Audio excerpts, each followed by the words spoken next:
వాళ్ళు ఇప్పుడు పోలీస్ స్టేషన్లో ప్రాణాలు వదిలేస్తాను. మా ఇంటి మీద మళ్ళీ నిన్న రాత్రి నలుగురు వాళ్ళు ఇప్పుడు పోలీస్ స్టేషన్లో ప్రాణాలు వదిలేస్తాను. మా ఇంటి మీద మళ్ళీ నిన్న రాత్రి నలుగురు ఆడవాళ్ళు వచ్చారు. ప్రతిసారి నేను 100కి ఫోన్ చేసి సహాయం అడగాల్సి వస్తుంది. శేఖర్ భాషా అండ్ రాజ్ తరుణ్ ఇద్దరు కలిసి నా మీద ఇంత దాడికి చేస్తున్నారు. ఇంత కోర్టులో ఉన్న కేసుని మళ్ళీ నా మీద దాడికి ఎందుకు పాల్పడుతున్నారు? ఒక్కొక్క నిమిషం కూడా ప్రాణభయంతో బతకాల్సి వస్తుంది. ఇదే నార్సింగ్ పోలీస్ స్టేషన్లో గంట సేపు వెయిట్ చేస్తాను. నాకు నిన్న కంప్లైంట్ చేశాను, అక్నాలెడ్జ్మెంట్ ఇచ్చారు, ఇప్పటి వరకు చర్యలు తీసుకోలేదు. ఇంకా నా ప్రాణం పోయాక తీసుకుంటారా? ఇప్పుడు నాకు వీళ్ళు రెస్పాండ్ ఇవ్వకపోతే నేను సిపి గారిని వెళ్ళి కలుస్తాను. దయచేసి మీరు రావాలి. నాకు మీడియా సపోర్ట్ తప్ప ఏ సపోర్టు లేదు. పోలీసులు కూడా నన్ను సేవ్ చేయట్లేదు. ఫిజికల్గా దాడి జరుగుతుంది నా పైన. నిన్న నలుగురు వచ్చారండి. నలుగురు వచ్చి మా ఇంట్లోకి రావడానికి ప్రయత్నించారు. మా డాడీ ఒక ఉమెన్ ని బలవంతంగా బయటికి పంపించడం జరిగింది. ఇప్పుడు ధర్నా చేస్తారా? ఇక్కడ ధర్నా, నా ప్రాణాలు ఇక్కడే వదిలేస్తానండి. ఇంకా వాళ్ళెవరో చంపే బదులు ఎలాగో చంపుతారు అని చెప్పినా వదలట్లేదు. ఇక్కడే ప్రాణాలు వదిలేస్తాను నేను. ఏం టచ్లోకి రావట్లేదండి. శేఖర్ భాష త్రూగా కలిసి చేసి మనుషుల్ని పంపిస్తున్నారు. వాళ్ళేం కేర్ టేకర్స్ అండి, గుండాల్లా ఉన్నారు. కేర్ టేకర్ ఒక మనిషిని పెట్టి రానివ్వద్దు అనుకున్నారు. సరే, వృద్ధుల లోపలికి రావాలి ప్లీజ్. తర్వాత అంటే నేను లాస్ట్ 1 year ప్రొలాంగ్ చేసుకుంటూ వస్తున్నాను. సర్వైవల్ మాకే కష్టంగా ఉంది. ఇంట్రెస్ట్ ఎక్కడి నుంచి కట్టేది?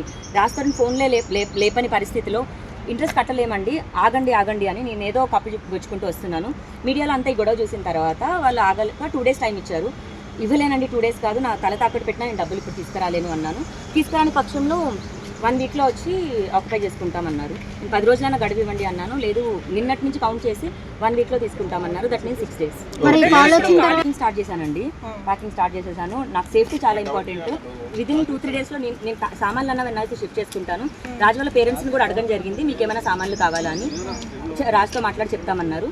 ఏం జరుగుతున్నా సరే రాజు వాళ్ళ పేరెంట్స్కి కానీ ఇంట్లో ఉన్న కేర్ టేకర్ రవితేజకి కానీ ఇన్ఫార్మ్ చేయడం జరుగుతుంది. అన్నయ్య నేను ఈ స్టెప్ తీసుకుంటున్నానని చెప్పడం జరుగుతుంది. చెప్పకుండా అయితే ఇది చేసేది లేదండి. రాజు వాళ్ళ అటాక్లు అయితే నేను చేయలేను, చెప్పడం జరుగుతుంది. అండ్ సామాన్లు అన్నది కూడా షిఫ్ట్ అయిపోతాయి. కాకపోతే హౌస్ కీస్ హ్యాండ్ ఓవర్ చేయడం మాత్రం నేను చేసి వెళ్ళిపోతాను. తీయడం నాకు ఇష్టం లేదండి. అందులో రాజు చెక్స్ ఇవ్వడం జరిగింది. ఆల్రెడీ 2 చెక్స్ వేశారు. ఇప్పుడు రాజు పైన సివిల్ అండ్ క్రిమినల్ కేసెస్ కూడా వాళ్ళు కూడా వేయబోతున్నారు. ఎందుకంటే చెక్స్ బౌన్స్ అయిందంట. అండ్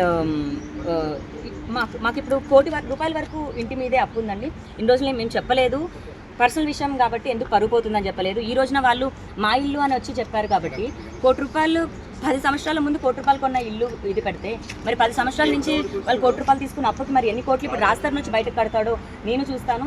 ఇప్పుడు రాజుకి అగేన్స్ట్గా నేను ఫైట్ చేస్తాను. ఆ ₹1 కోటికి ఇన్ని రోజులు తీసుకున్న వడ్డీ కూడా నేను కట్టిస్తాను. ప్రతిదానికి నోట్స్ ఉన్నాయి, ప్రామిసరీ నోట్స్ ఉన్నాయి, రాజధాని చెక్స్ ఉన్నాయి, రాజధాని వాళ్ళ పేరెంట్స్ చెక్స్ ఉన్నాయి.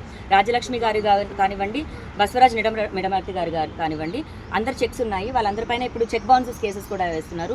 మండే నుంచి రాజధాని పేరెంట్స్ పైన చెక్ బౌన్సెస్ కేసెస్ అన్ని రిజిస్టర్ అవుతున్నాయి. తీసుకున్నామండి.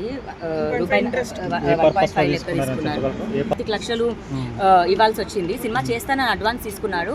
సో రాజధాని మేనేజర్ని అప్రోచ్ అయ్యి వాళ్ళు డబ్బులు కట్టాలి అని అన్నప్పుడు రాజధాని దగ్గర డబ్బులు లేవు. అప్పటికప్పుడు అతను 25 లక్షలు కట్టాలి అన్నప్పుడు మంత్రిగా తాలూకా దగ్గర నుంచే ఇమీడియట్ గా తీసుకోవడం. బట్ రాజధానికి అయితే తెలుసు, ఎందుకంటే సంతకాలు పెట్టింది అతనే. అఫిడవిట్ లో సంతకాలు పెట్టి ఒరిజినల్ డాక్యుమెంట్స్ 21లో అండి. మంత్రి గారి సమక్షంలోనే తీసుకున్నాము. ప్రస్తుత మంత్రి అండి. సో అవునండి, సమక్షంలోనే తీసుకున్నాము.